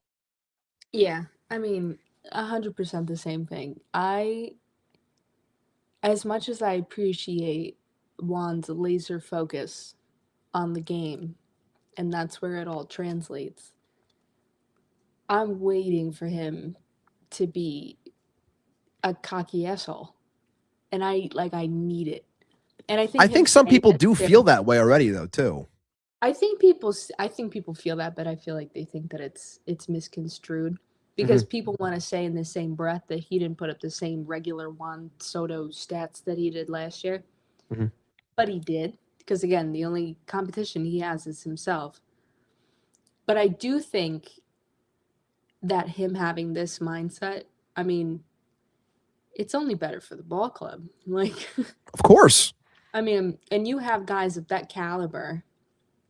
You have Juan Soto, who, again, is known for being just about the game, who is meticulous about every single thing that he does, but he's also of like a natural approach to him. It doesn't require much effort for him to be the standard that he is. For him to actually go and put forth a mindset, something on paper that he could actually surpass, I mean, like, he'll do it. He's totally going to do it. And I'm very excited for it. And I'm very excited for just like whoever this was that says when he misses Judge. Oh yeah, Evan coming in. Yeah. Yeah. I mean, it's just bullshit. And again, I want to even just reference what Ethan said before. He said, like, protection in the lineup doesn't exist. I wholeheartedly believe that because I think it's some bullshit, like, kind of, I don't know. I don't want to say, like, girly in a negative sense, but in a way, yeah, because what do you mean Juan Soto needs protection? He's Juan fucking Soto. But that's kind of the whole point, too, is that when you make these kinds of comments about Shohei Ohtani, which I'll never forgive MLB for how they made me feel about Shohei, putting that out in the universe, it's only going to make it happen for him because it's the kind of player that Juan is. Yeah. Yeah, but, like, whatever. Look, if he works his walks, again, it's a good thing because we know that Bichette is someone that wants to capitalize and I think could very well be one of the top RBI producers in the National League this year because he's going to have the opportunities to do so. That's regardless if it takes, Francisco a month or two to get back to where he's supposed to be post-surgery. I still think that he's going to produce because when you're given those opportunities, like I think Bo's the type of hitter that can capitalize on those things. And I still think that, Juan's going to find his way on base. And when I have a player like this that has the confidence, like, because when you really think about it, like to have the balls, like I know you're Juan Soto, but for any player to have the balls to say, like to almost like I don't want to say he's like legitimately like going at him like in a derogatory or a mean sense or anything like that. Like you're basically saying like, hey, keep doing what you're doing because I know I'm damn good and I think I can take that from you. And to say that to Shohei Ohtani, because we know what he can do, even though it's shoved down our throats, we know what he can do. But I do believe that Juan has it in him to go out there and take it. I do think it can happen. I know Carson was joking in the comments before saying how glad that he's saying it, but doesn't think he can unless another gambling thing comes up with Shohei to derail him a little bit. But I still think that Juan has it in him to make it very interesting and really push for it. This is a good point by Carson, and you know how reluctant I am to say that. If he walks, he steals, unlike Nimmo, Alonso, or McNeil. I think that's an excellent point, and I think that just is a testament to the gritty kind of attitude and behavior that we're all asking Juan to kind of display. Like, again, he doesn't necessarily have to because he does play this way, but it is exciting to hear him say it, and I do think that it's going to have... I think every player plays a little bit better when they've got a chip on their shoulder. I agree. Truly. I think, right, seeing even Nick Castellanos, who's taking reps at first base the other day. I mean, he has, what was it that we looked at? It was like negative 30-something. Right. Not pretty. Run saved at an infield position. But, like, still, I mean, he's going to be great this year because he's going to be pissed off about it. Something like trying to catch Ohtani in that particular, especially with, and that's the other thing that people don't necessarily realize about Juan too, is when you're talking about some slow start he might have had last year, is because he was focusing on other facets of the game. So offensively, he might have had a lower on-base percentage than, again, or home run output, because I think he only had 2 homers. Yeah. Exactly, right.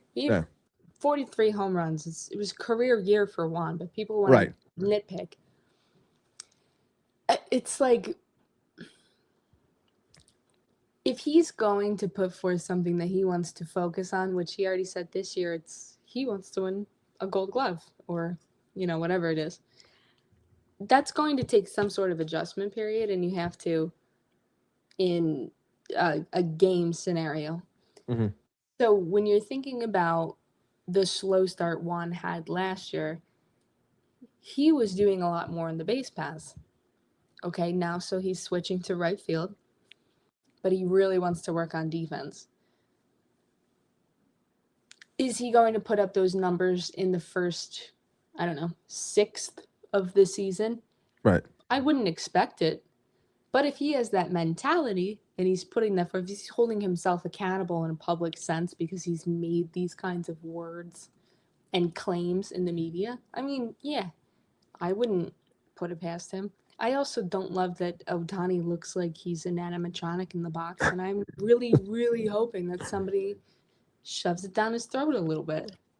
And that's where we as Mets fans want our team to have that attitude, to be that team that can be the ones that do what you just asked. No, but I think that the other crazy thing also is, some people still, across the fan base, don't like when things like this are said, like, mind your business, keep your nose down, this and that. Like, if anything, when something like this is said and everything that you also just mentioned about what he's trying to do to better himself as a ball player, you would think that this fan base, especially this fan base, would eat it up, because this fan base is the first one that says they attack somebody's salary. They attack their contract. Mm-hmm. This guy, because he's not going anywhere, people. This guy's going to make $805 million with this organization over the next, 14 years. And this guy is still going out there trying to better himself to become, one of the all-time greats. And we knew this from the jump, from the early parts of his career, where he said, I'm in this to be forever. I'm in this to be a legend. I'm in this to leave a legacy. I want to be one of those pillars, one of those Mount Rushmore players. Like, that's his goal. And that's not selfish. It's not, because any player should want that. And then you as an organization are meant to build around said player, which this team is doing. You're building around your superstar, your all-world talent that you're very fortunate to have representing you, like I said, for the next 14 years. I completely agree. And I think that's why they did away with Pete. I wholeheartedly, like, you have to make a choice. Like, and I'll bring something up real quick, but like, the people that said this probably aren't here, or maybe they're listening and just, following along for the conversation. But I remember it might've been 2 years ago, whatever, maybe 2.5 years ago on this show. I'll never forget, before Juan Soto was really an idea for this team. John had asked me the question. He was like, based off of contracts and stuff, like, you can only have one. Like, do you want Soto or do you want Alonso? And I said, without hesitation, I was like, I know the chat's probably not going to like this, but like, I'd pack Pete's bags for him and say adios, and I'll gladly take Juan Soto. And then I got blowback. I got blowback that day. People were upset. I'm like, I'm sorry, guys. Like, that's baseball. Like, that's a player you want on your team, and we're very fortunate to have him. And I'm pumped up that those comments were said, because not only is it going after someone like Ohtani, but it's year 2 in a Met uniform, which like we said before, year 2 and moving forward, guys get more comfortable. They're happy to be here. They're pumped up. They're relaxed. The numbers climb. We've seen it with Lindor. We saw it with Beltran. Like, Beltran had his big year 2. Like, it's crazy to say that Juan Soto can have a bigger year, but I think he can. And I think with his mind focused on something like this, it's going to really be beneficial for this team. But shout out to the 290 that are here right now with us. 23 likes on the YouTube side. Appreciate it, because YouTube's been a disaster. The ones that are actually able to vote on our poll, which we'll get into in a moment, which I appreciate the 40 that did so far. Who do you believe will be the Mets opening day right fielder? Carson Bench, Mike Tauchman, Tyrone Taylor, or Brett Beatty? 56% leading the way for Carson Bench. We'll talk about Carson in a moment. That being Bench, not Carson from Mets Weekly over there. But either way, I'll make fun of you anytime you want me to, Carson. But shout out to everyone that is here. We're closing in on 300 people. Really popping on the X side because, like I said, Nightmare on YouTube. Hopefully things get figured out. But if you are watching, make sure you retweet the stream so more people can find us and join the conversation, have some fun. Like I said before, joined by the great Gab Rossi of On NJ. We're talking Mets baseball. Spring training. Obviously, Go ahead and titty fuck that subscribe button. Yes, exactly. Thank you so much. I know she's been waiting to say that one, so we found Spit on that like button. When it comes to spring training, obviously sometimes fans can get a little bit, over the top, whether it's on the positive side, thinking, oh my God, this guy's going to be all world, toward the extremely negative side, like, oh my God, this guy's going to be an absolute disaster. There's no in between sometimes. But again, hope springs eternal always during spring training. But for us as Mets fans, it's always exciting to see one of the farm hands come up and pop off. Carson Bench, 3 hits today, especially coming off of Mike Tauchman and all the talk with him being the opening day right fielder. It's a lot because he did 3-run homer yesterday. Bench comes out today, gets 3 hits, and says, I'm very much in this, and I'm motivated to get that spot. AJ Ewing smokes a ball today at 105 miles an hour. Future looks bright for our outfielder who climbed into the top 100 of prospects. The other day, for the first time in a while, Ryan Lambert, for those who don't know, hits the mound and puts on a clinic, striking out 3, throwing gas. Everything looked filthy. I really think, and we could be double checked on this if anyone's here. I don't think Armand's here, which upsets me because he would definitely check this for me. But I do believe that it's been a long time since the New York Mets have developed an actual reliever of note where they can really hang their hat on, because it's been a little bit trying over the last handful of years when it comes to stuff like this. But I do think Lambert is the first one since Henry's Familia back in 2012 to really being respect. Okay, okay, yes. I mean, he did flash, and then of course Hefner killed him. But and I know that upsets Evan, and I know he still wants to kill Hefner over those types of things because of how he handled them. But I do think that Lambert does have the stuff to really, like I said at the start of the show, or at the midway point when Joe mentioned it in the comments, that he has the opportunity to really raise the ceiling for this, and it could be a potential high leverage reliever for this team. And it was very exciting to see. I know it's only spring. I know it doesn't matter. I know some guys are still, trying to get things figured out, but when you see someone go out there pumping 98, like you get a little bit excited as a fan. So what were your thoughts seeing Ryan Lambert go out there and put on a show? I like Ryan Lambert. I'm not going to go and say solely because of his choice of glove embroidery, but I do appreciate it as an American Psycho fan. I was talking with Mark Roseman from a different, I don't know what blog what it is, something corner. I'll have to check on that. Not to completely stray from the plot here, but he was telling me when we were waiting to pick up our credentials the other day about an interview he had done with Ryan Lambert, and his glove actually says "To for Dorcia" from American Psycho, and it has the Love little it knife to it. So again, if we're talking about attitudes and we're talking about grit, if you have a Patrick Bateman mentality, I mean, there's a you lot want to be that in said the about bullpen. If there's a lot to be said about the plot of that movie, but yeah, seeing that, and he had showed me a photo of it. If you don't know, find Mark Roseman on Twitter. Maybe I'll retweet it or something if I didn't already.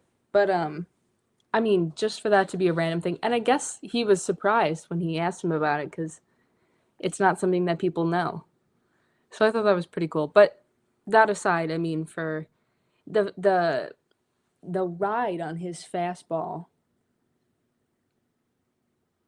that's a scary time. Yeah.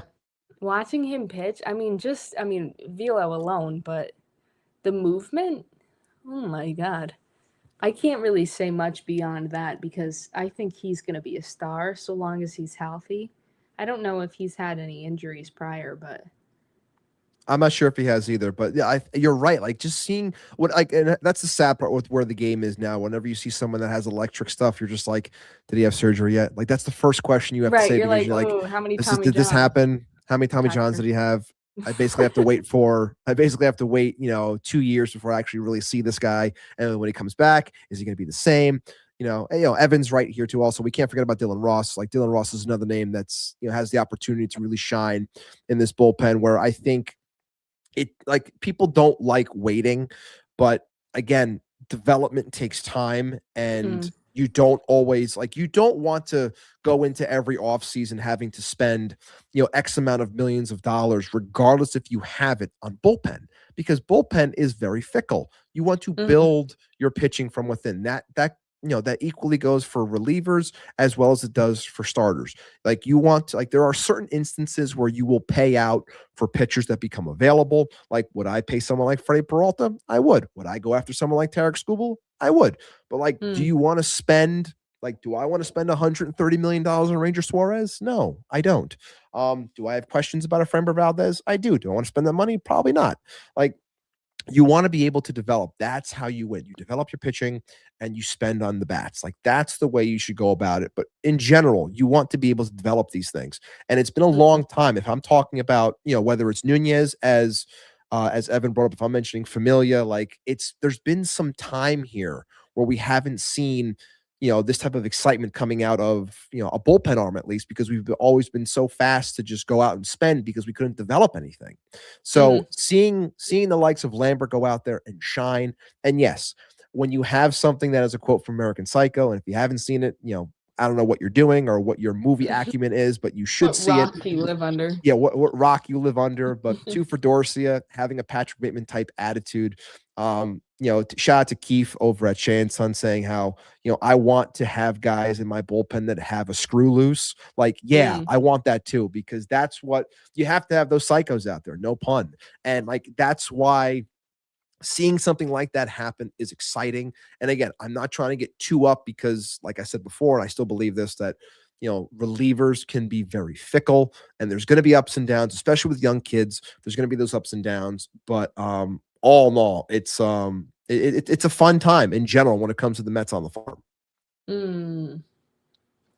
If you had to pick one of, because I know the Mets are eyeing a 6-man rotation, if you had to bump one of them to the bullpen or even possibly a closing role, who would you pick? In terms of who we're talking about? Of this prospective 6-man rotation, if they were going to go with 5, who would you bump? Oh, who would I bump out? I mean, in terms of being able to do it, I think it's Manaea, being able to bump towards the bullpen. But if honestly, I know he's doing well right now, but I still am very uneasy about Senga. I really am. But I don't think he can do it, which is why it's kind of like a dead spot almost. So I think they are going to try it out and see what happens with this 6-man. But I think Manaea could easily slot in and go into the pen if needed. But of the 6 men, I think the piggyback of him and Clay last year, they both did very well. Yeah, for sure. I look, I want this 6-man to work, but I stand by this too. I think that if there was an actual market for Senga, that I think Stearns would have shipped him out with a bow on him. I don't think he wanted him. I think they're tired of the act, if you will. But they're going to try their best to see if he can stay healthy. But yeah, I'm very, very weary of the 6th. He's the one that I'm very scared about. Put it that way. I think Jonah would make an excellent closer. Really? Really. I've been mulling this over all day. I wanted some sort of controversy to bring to your show. It's fine. I feel like Jonah would be a great closer. Because you're focusing it on what the power arm, the 2-pitch arsenal, and not having to worry about really extending across X amount of innings, just going out there and letting it flow. I think he's a little underdeveloped, slotted alongside who they already have. But I like the way that he pitches a lot. And it's that high velo. I mean, what was it? He introduced the cutter or something. Yeah, he's I definitely don't working on a new remember pitch. what Yeah. and it was some shape of something else. But I mean, I see Jonah as a closer, at least long term. When it came to when Brandon Sproat was still a Met, I saw him solely as Joe, underdeveloped. You see them quads? Yes, he's got gigantic quads. Man's got some Canadian legs. quads. Those are Canadian quads. Plenty of maple syrup there. Plenty of maple syrup. But I don't know. If I had to pick one that was a little controversial, but I could see long term, I would say that Jonah would be the one that I would put to the. But I'd make him a closer.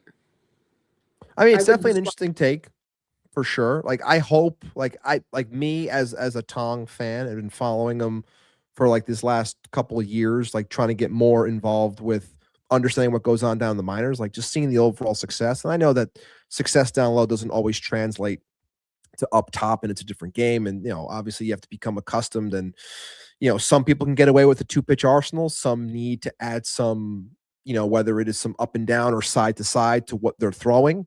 And I do think Jonah is working through that. So I know people wanted to get very upset about today's outing, but I think today was more focused on, like, he's not going to be in the rotation to start. We know that. Right. Unless something unforeseen happens and there's injuries, which we don't want to happen. So knock on wood there. But the idea is for him to get more time in AAA and work on these things. So when I see him go out today, does what he does, 3 runs, couple of strikeouts, whatever. I think this was a pure, like, I'm going to work on this pitch. I want to see how it feels in game. I want to work on this cutter.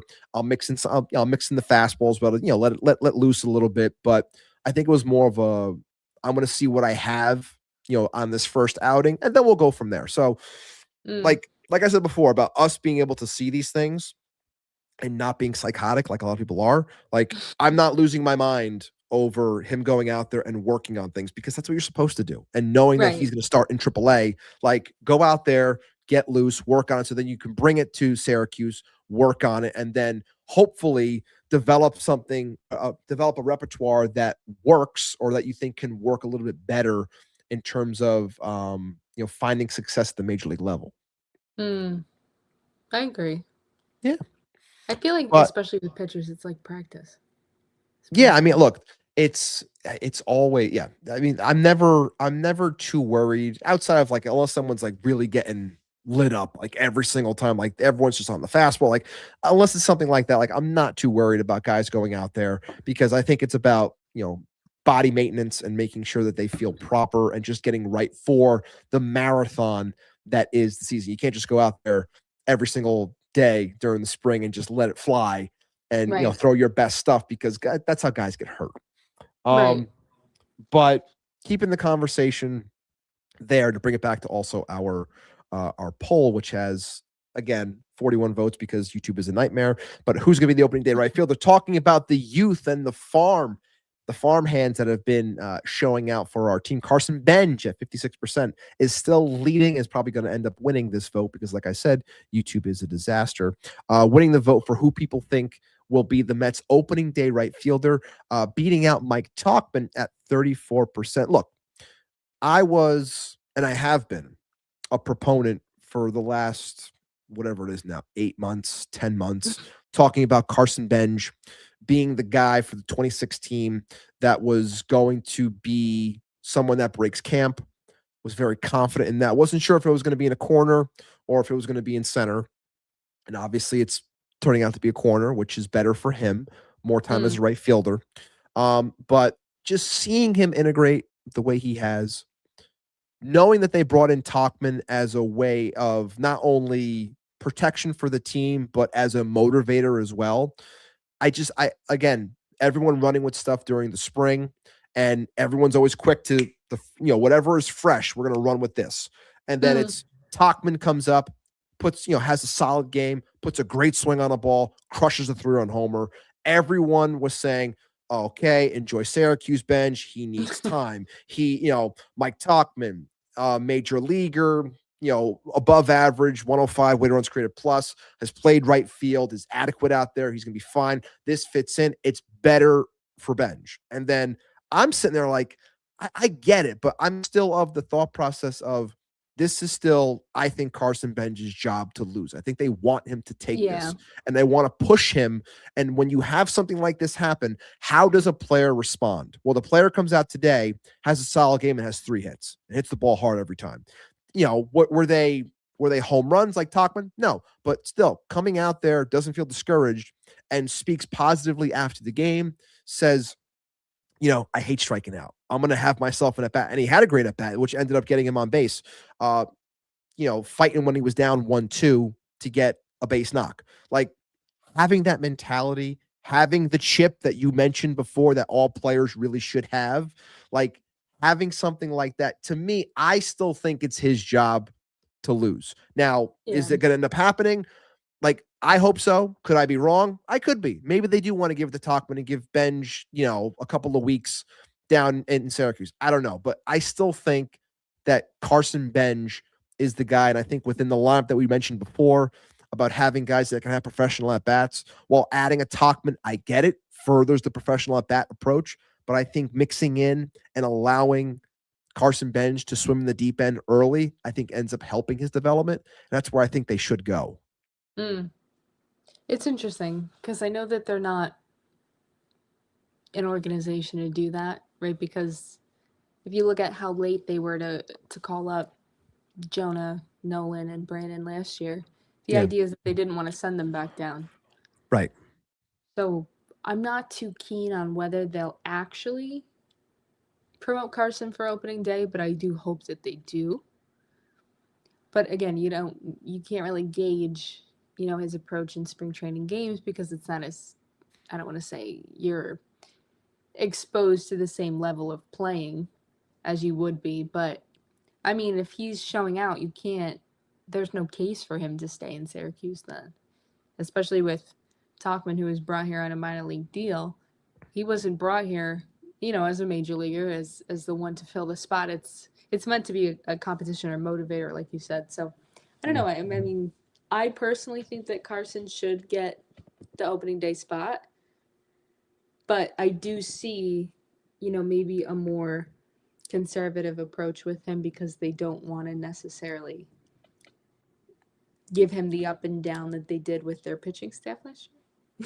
I don't know. Do you believe, and I know this is the thought process for some, and I don't know if I subscribe to it, but because I don't think anyone should really, I don't think any executive should pigeonhole themselves into thinking this way. But do you think that because Carson Benj is showing out the way that he is, and this team has talked about him the way that they have, and he was David Stearns' first pick, when it comes to, setting this farm proper, his first draft, do you believe that in itself kind of gives him a little bit more of an upper hand of Stearns trusting it because it's his pick as opposed to everyone else that we mentioned not being his pick?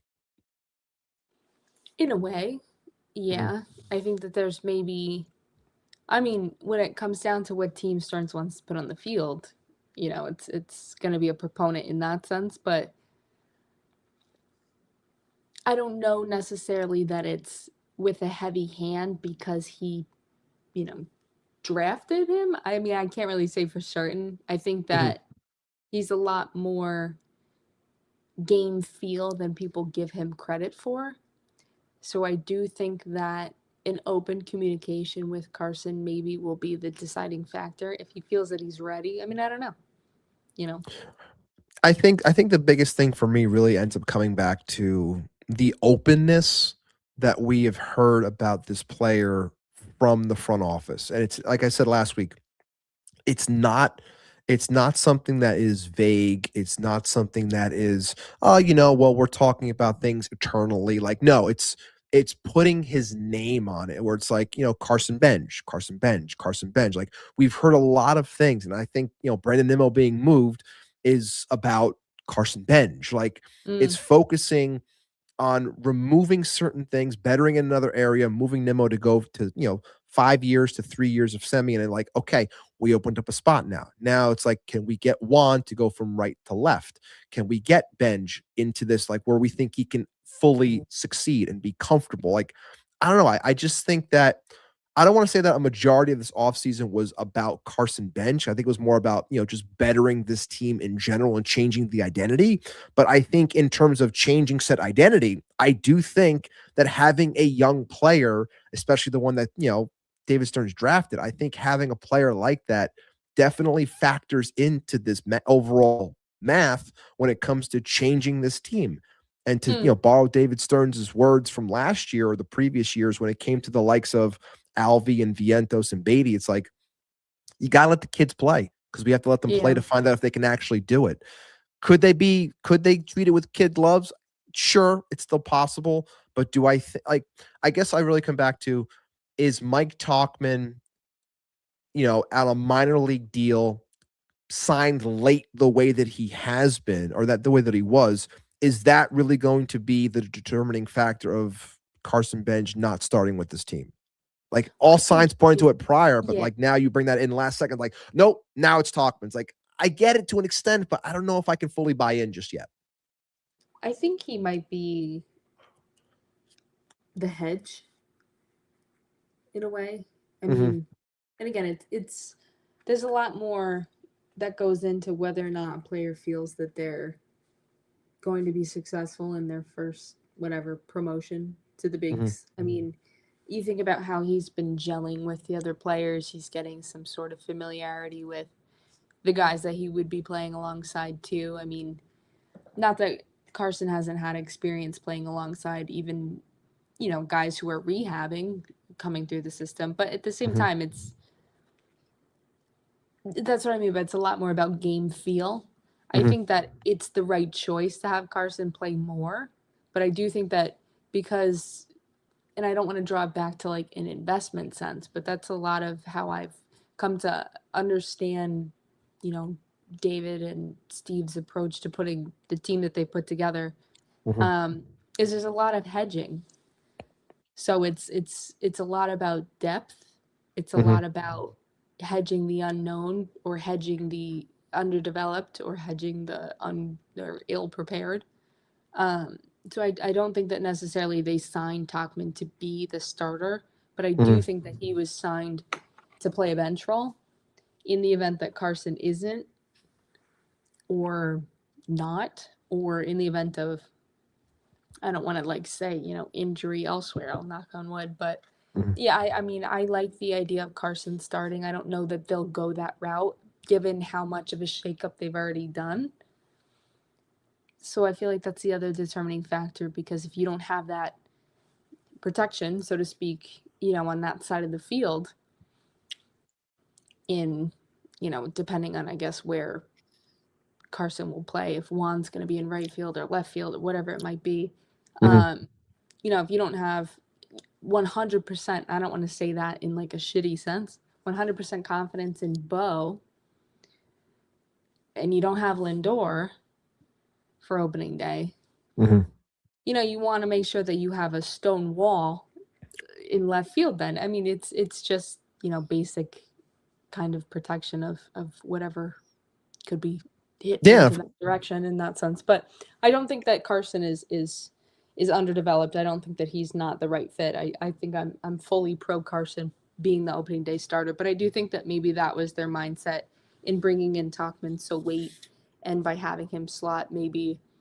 alongside or in between, or, especially in spring training games where you have guys start, they take, 2 at-bats and then they're done for the day or whatever it might be. But I think that Tauchman was the hedge. I don't think he was the starter, and I don't think that Carson's the hedge. I think it's that way.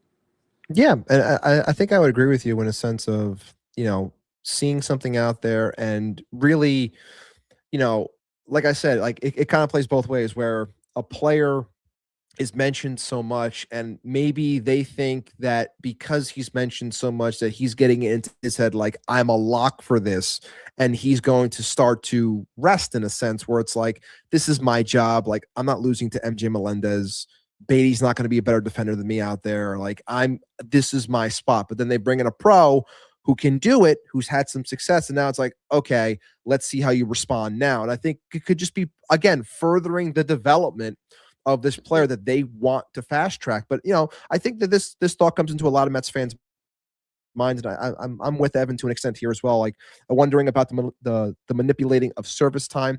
Like, I understand gaining that extra year matters, no matter who you are, no matter how much money you have, because it's about being smart. Would they do that for a handful of weeks so he gets those starts, whatever, and then ride with Tauchman and see how things go? Like, it's definitely possible, but I don't know. I think that of all the times that David Stearns was questioned last year, like you mentioned before, about not being aggressive enough and waiting too long in certain spots, I think that, I think I said this a couple weeks ago, I think he wants to wash that. And I think that Carson Bench is the way he does that, by him saying, look, I waited too long and I was wrong. I believe in this player and he's going to be here. And, here's the deep end, go swim, and we're going to ride with you. Like, that's kind of where my thought process is. Maybe I'm wrong. And if I am, I'll gladly admit that I'm wrong come opening day when Mike Tauchman's out there. But that's just kind of where I sit with all of it. Yeah, I could see it. And again, like, it's GSD just mentioned J.R. Young in the comments too. Like, there's like, it's going to be very interesting on how they map out right field as well as the bench and which guys make it. Like, it's going to be very interesting, and that's obviously why we're watching spring training. We're more curious about the back end stuff. How the pitching shakes out. Is the 6-man going to work? Bench spots, what have you? Who's going to start off in Syracuse?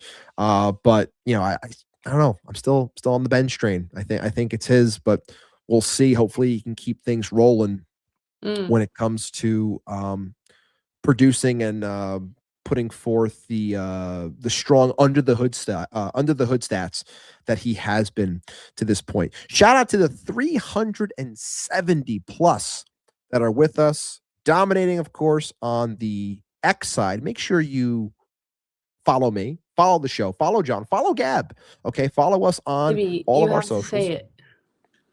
I am not going to say it. You say it. You say Say it. No, I already said it once. Maybe I will before we get out of here. But we did catch a comment on the YouTube side, so maybe things are starting to change. Thank you for commenting, Tony. I'll get to that comment in a moment. But shout out to the 370 that are here. Make sure you like the video, subscribe to the channel if you are on the YouTube side.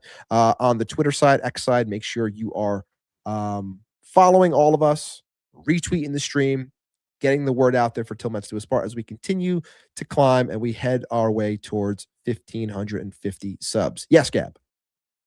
And by what, Ibby? And by what? What? And by what? What was I going to say? What? You know. I'm sorry. I honestly, I don't want to screw it up. Could you repeat it so I can say it properly?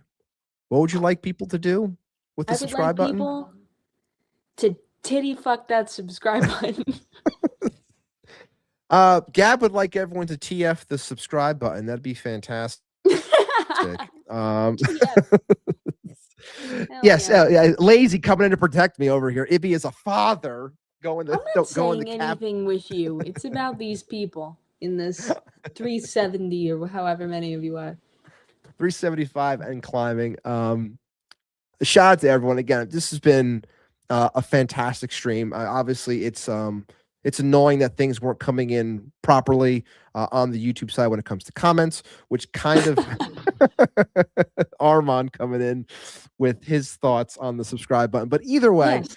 let's make sure that we subscribe to the channel. We are having so much fun every Wednesday at 5:30 or thereabouts. Closing in on 2 hours. I got to pick a crown comment. It's been tough with a lot of the lack of things coming in. And I'm sure there was a lot of gold that did come in. So again, I apologize because I'm not getting much on my side. So the one I was able to grab, which was the one I brought before, which was from, let me just pull this up real quick. when it comes to the crown comment would have been the comment from Lazy when we were talking about Jason Bay. Jason Bay did not hit many baseballs, but his face sure did hit a lot of outfield walls when he was with the Mets. Look, I liked it. I laughed. I thought it was fitting for the conversation. And so again, Lazy is going to take yet another crown so he can bring back the proper PFP. I don't want to date myself like Gab called me out last time. Avi or Avi or whatever you said. It was like, holy Yes, shit, is this MySpace? Yeah, yes, the avatar that he posted. I apologize for that. It's supposed to be PFP now. I'm showing my age. But yes, Lazy takes it with that one.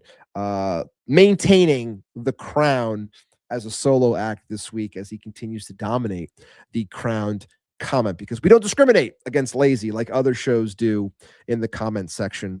We support Lazy and all the craziness that he brings towards. Yeah, stop being so funny. Yes, yeah. Jesus Christ. Stop being so funny, Lazy. Seriously, stop being so funny. But that is our crowned comment of the week. Look, it has been a fantastic show. I had so much fun. Hopefully you did as well, Gab. I thought we had a great conversation. Very open, very honest. It felt very cathartic in a way. Like I always say, like it's good to have that therapy session that I believe that this show brings when talking about media coverage. And it's always going to be an uphill climb when it comes to being a Mets fan with that stuff. But I think it's always good to get it off your chest, especially coming from someone like you that actually does write and puts these things out there and has a better perspective of things as opposed to me. For me, it's what I think. For you, it's what you live. So you have a better grasp of those things, even more so than I. So I appreciate the the thoughts that you brought to the table today. Is there anything that you want to put out there, plug when it comes to yourself or anything? Please take the time right now to do so. I mean, I feel like too, it's funny for me to like hone in on those bullshit articles from all of your favorite beat writers. Yeah.